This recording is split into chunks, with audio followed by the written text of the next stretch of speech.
For those of you that may not know, Chuck Mangione is a real person, and I can't speak for the real Chuck, but the fictional version's got some issues.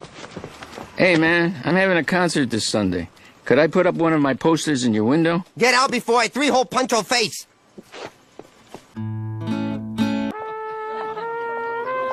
Hey folks, welcome to Squirrel Tactics. Don't forget to give a like and subscribe if you haven't already. And of course, don't forget to check out our Patreon and our sister channel. Anywho, let's do this. Charles Frank Mangione was born on November 29th, 1940. He became a world-renowned flugelhorn player and had a Grammy-nominated hit with Feel So Good in 1977, which is Hank and Peggy's song, by the way. It actually came on the radio not too long ago. That's what led to making this video. Anywho, fictional Chuck Mangione has a decent-sized presence in the King of the Hill universe from his exercise video that Peggy, Luann, and eventually Bobby work out to in Luann's saga.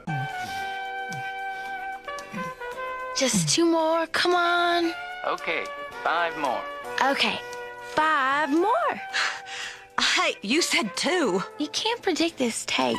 I've done it enough to know. Do a fire prevention video that Luann rents in Peggy the Boggle Champ. So take it from me, Chuck Mangione. Unplugging the iron feels so good. Can you dig it? And was even present at the Panhandler when Bobby ate a 72-ounce steak in And They Call It Bobby Love. Hey, you two, I'm trying to eat. He was also present when Con sang karaoke in Pour Some Sugar on Con. Then we get to a rather important incident in Chuck's life in Propane Boom, where he narrated the ad that informed Hank that Megalomart was now selling propane and propane accessories. And now Megalomart has propane and propane accessories at Megalo prices, and it feels so good. Propane at Megalomart? Bobby, leave the room. You bastards! Then he was performing at the Arlen Megalomart.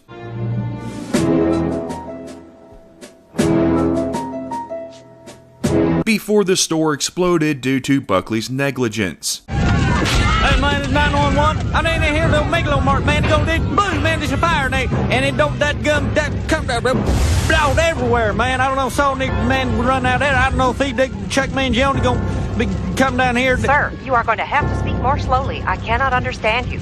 Dang old Megalomart. That talk about them old done it boom. But luckily Chuck survived. So there's a running gag that everything Chuck plays turns into Feel So Good, as we see in Death of a Propane Salesman at Buckley's funeral.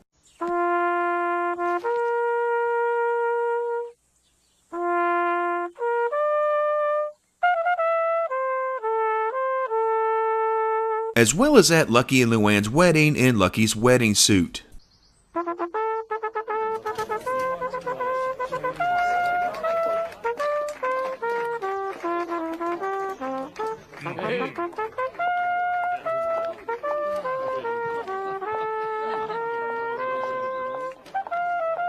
But there's a reason that this happens, and yeah, I'm about to make you feel bad for Chuck Mangione. A lot of people forget about this scene, also from Death of a Propane Salesman. Welcome to the Survivors of Propane Explosion Support Group. Let's start with Chuck. Ever since the explosion, every song I play sounds like Feels So Good. Maybe that's because it does feel so good to be alive. No, that's not it. Yeah, the running gag is actually Chuck dealing with his PTSD.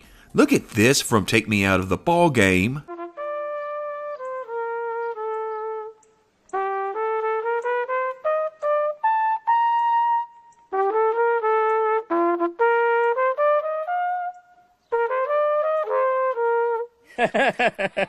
See, he started to get off course but corrected himself, and you see how happy he was to overcome his issue. It's also possible that this PTSD is what led him to attending the same anger management class as Hank in the Texas Skillsaw Massacre.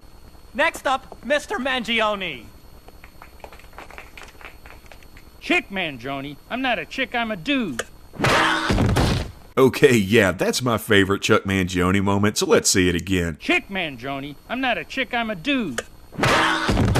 Yeah, that's just good stuff right there. Then we get to probably Chuck's most well-known appearance in Megalo Dale, where Dale becomes convinced that the rodent problem at the local Megalo Mart was in fact Chuck Mangione. Baboon?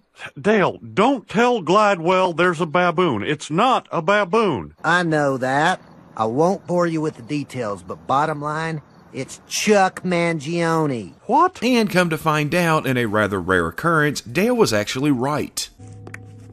All right, now who are you? Take off the mask and quit mocking me. Ouch. Watch the lip, man. It's you. It's really you. So I'm not crazy. But you are. You let a mongoose out in the store. You're living in a toilet paper fort.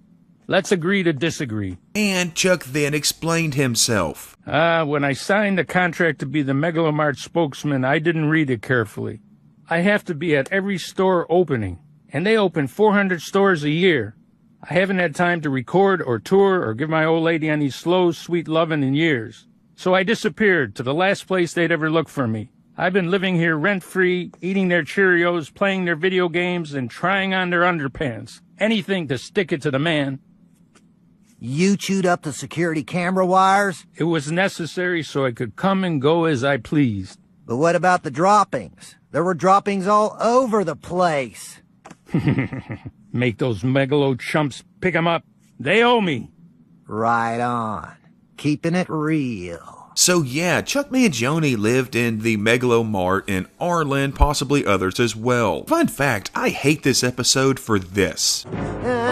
You can run, but you can't hide. For some reason, that one line and its delivery just ruins the entire episode for me. It also doesn't help that I'm really not a fan of Topher Grace, who was the worst character on his own sitcom, and the worst casting in comic book film history. So, Chuck Mangione had a hit song in the 70s, became a spokesman for Megalomart, survived an explosion of a said Megalomart which affected his ability to perform, did something that caused him to attend mandatory anger management classes, and ended up living inside a Megalomart eating crackers and crapping on the floor. Are you okay, Chuck? Because I really don't think you are.